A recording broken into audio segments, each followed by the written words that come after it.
রাঙামাটির পর্যটন স্পট সাজেক উপত্যকায় এখনও আটকে আছেন প্রায় ১৪০০ পর্যটক। পানি ও খাবারের অভাবে চরম দুর্ভোগ পোহাচ্ছেন তারা। এদিকে অর্ধশতাধিক পর্যটক আজ নিজ উদ্যোগে বেসরকারি হেলিকপ্টারে করে সাজেক থেকে ফিরে এসেছেন।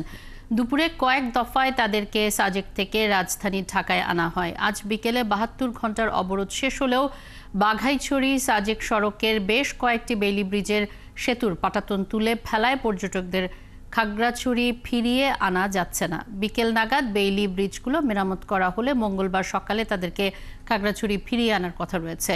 সাপ্তাহিক ছুটির দিনে অবকাশ কাটাতে গত বৃহস্পতিবার বিকেলে ও শুক্রবার সকালে সাজেক গিয়েছিলেন বেশিরভাগ পর্যটক।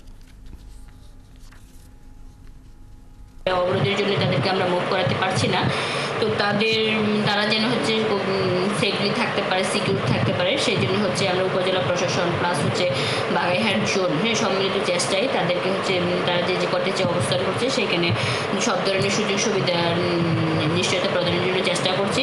তাদের যেন কোনো ধরনের তেল এবং কোনো খাবার এবং কোনো পানির যেন ক্রাইসিস না হয় সেটার জন্য আমরা হচ্ছে সম্মিলিত চেষ্টা করছি।